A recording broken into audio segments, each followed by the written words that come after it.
What is up, guys, and welcome back to Monoposto Driver Career Mode, and today we have episode number 74 for the Bahrain Grand Prix in Season 6, or for the 2026 season. And if you missed the previous episode at the Australian Grand Prix, a season opener, a very chaotic race. I'm not going to spoil it now, so this is your chance to go and click away if you've not seen it. And now I'll proceed to sum up what happened. That was a disastrous race for us. We showed that the car that we're driving this year really has got some good pace, although I was just in the wrong place at the wrong time and ended up with a lot of rotten luck. In the end, we ended up P17. Although my teammate Esteban Ocon won the Grand Prix, showing again that we do have some pace. And by chaotic, I meant it, because that race featured a virtual safety car and 2 full course safety cars. Anyway, today's race, we are here in Bahrain once again. Don't forget, we were here a couple of weeks ago for the pre-season test in F1 2026. And you never know, we may even see some new teams coming towards the front of the grid. We may see a slightly different pecking order. We've already seen how close this year's grid is, although it still feels like at the early stage of the season that Aston Martin and Alpine are the teams to beat. So without further ado, let's see the starting grid. Aston Martin are back after bottling a double podium at the opening round at Albert Park. They have well and truly cemented themselves and removed any doubts from people's minds as Fernando Alonso takes a convincing pole position, and that's backed up by his teammate Stroll in P4. However, a fantastic showing from Alpine shows Ocon and Walker qualify second and third, so we're definitely seeing it's going to be a close race between the top 2 teams currently in Formula 1. Russell and Verstappen well down the order. Also notable mentions going to Oscar Piastri, Alexander Albon and Guan Yu Zhou for significantly outperforming their machinery in order to get themselves high up the grid. So well done to those guys. We're now seeing the full rundown of the starting grid here. Also notice Audi only P9 and P10 on the grid. They were absolutely nowhere. World champion Gasly again down in 13th. It wasn't a great showing from him. So we saw Audi lock out the front row in Melbourne, but they're only locking out the 5th row here in Sakir. So it just goes to show really how close the grid is, and also that performances of a car can easily vary between each circuit. Nevertheless, let's see how we're going to get on here today. Starting on the grid at the Bahrain Grand Prix, the plan is to do a 2-stop. Here's the setup that I'm using. We're going to go soft, medium, soft, as we are now getting ready to rev up to 5 red lights for the opening race of round number 2 in 2026. We are underway for the Bahrain Grand Prix, and that's a pretty decent start actually. Fernando Alonso not getting off too well. My teammate Esteban Ocon's had a good start. He's trying to pull alongside the 2-time world champion. As we head into turn 1, I'm going to turn off the battery and just try and watch these two go at it. Into the first corner, Ocon takes the lead. I'm going to try and fight Fernando Alonso, but in the end running it a little bit too deep there through the apex of turn 2, and I decide to back out. We've got a yellow flag though, so I think there's been an incident further back.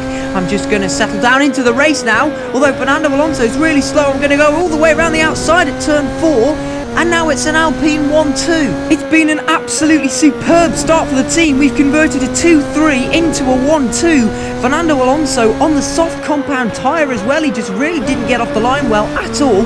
First of all, Esteban Ocon with the dive bomb on the dirty side of the track at turn 1, and then myself following suit, absolutely mugging the experienced Spanish driver all the way around the outside at turn 4, although now I'm looking to attack my teammate. We're going wheel to wheel all the way down the back straight, although Ocon uses some of his battery, and I'm not going to fight my new teammate too hard. I'm just going to settle down, play the team game, and see if we can try and maybe bring this 1-2 home. We've seen that the car's got good pace. I've taken a corner cutting warning there. I'd also just like to very quickly give a shout out to my new helmet. I found this in the official Monoposto Discord server actually when I was just having a look around, so thank you to NoTheZ. I'm sorry, I definitely pronounced that wrong, but that's the credit for my new helmet. I think it's absolutely perfect. It's a Union Jack Alpine helmet, exactly what I needed. As now you're just watching me follow Ocon, and you can see I'm all over the back of him, but I don't want to attack because I'm thinking of the team here. I've got DRS wide open. I'm rapidly gaining on my teammate. I could go for the overtake here, but in the end, watch me just close the DRS and back out super early. We are both dropping Alonso. He's outside of my DRS range.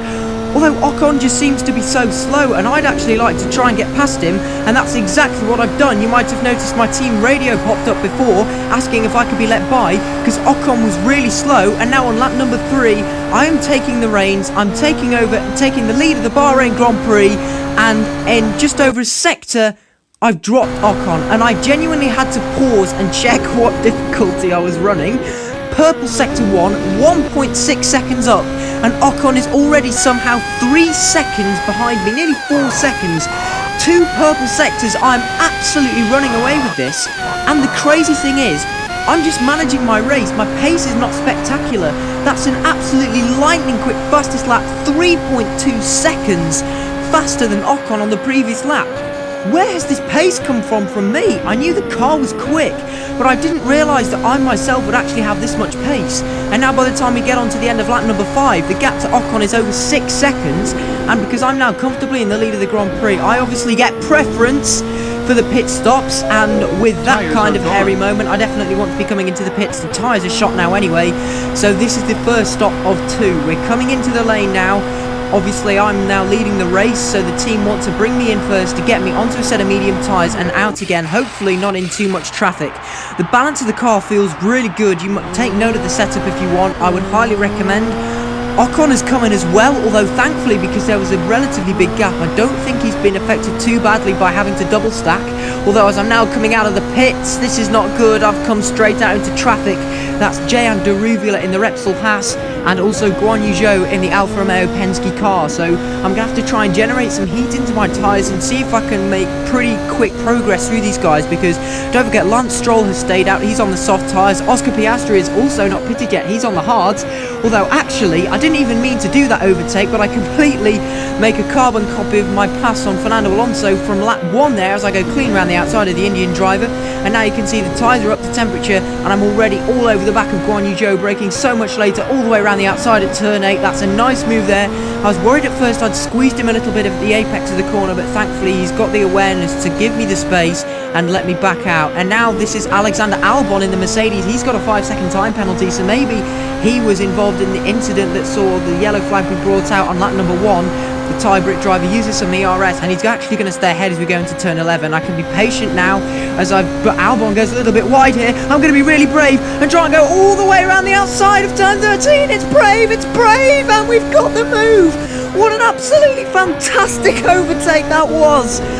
Oh my word, that is overtake of the season. I don't think you'll see another overtake better than that from me, arguably ever, but the respect was shown to keep my foot flat to the floor. Albon, fair play to him, left me the space. He went a bit deep, and I took the bait, and there you go. All of that was done on max difficulty. I genuinely have amazing pace here, and now on lap 7, Oscar Piastri is using some ERS to try and defend the lead. I suspect the Australian driver will be pitting, and now I'm about to retake the lead of the Grand Prix once again. No, Oscar Piastri is going to stay out. Okay, so I'm going to perform this overtake on the track with a fairly simple ERS and DRS pass.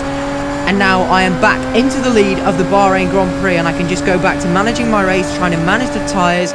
And you can see I'm braking super early for turn 1, but that's because I don't need to take any risks. As you can see, I've clearly got the pace. I've still got the fastest lap of the Grand Prix. And you know, everything is just clicking for me this evening. It's just all falling into place perfectly. We've got a fast car. We're going to ride on board for a time-lapse of this entire lap on number 8 and just watch the delta in the top left-hand corner. You can just see we just absolutely fly away from Oscar Piastri. And the scary thing is, I don't even feel like I was pushing at the time. I was being ultra-conservative to manage the tyres, manage my pace, and now by the time we get to the end of lap number 10, Russell is over a minute down. He could get lapped soon, although I'm going to come into the pits for my second pit stop.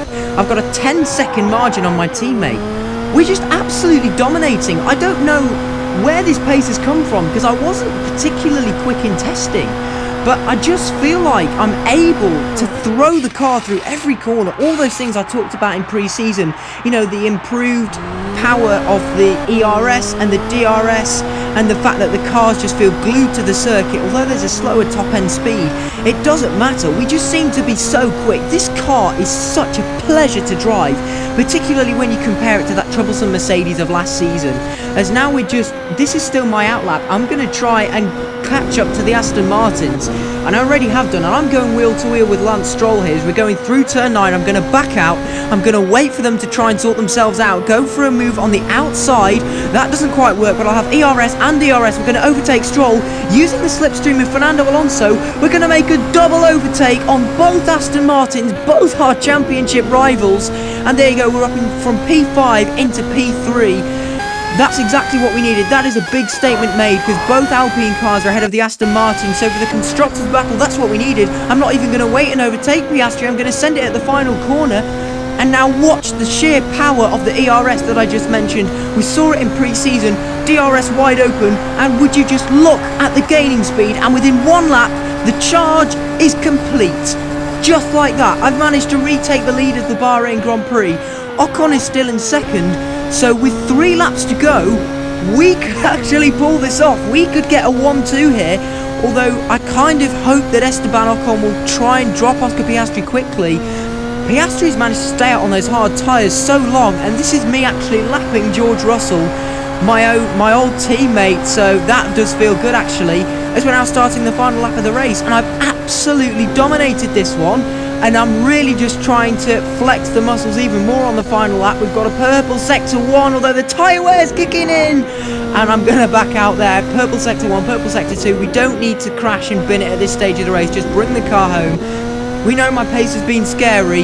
This has been the best drive of this entire career so far from me. So mature in terms of management.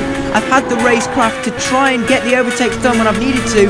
Out of the final corner, this is going to be the perfect way to bounce back from the disappointment of the opening race as we take victory at the Bahrain Grand Prix and we dominate for my 5th career in Formula 1. Come on guys, that feels so good.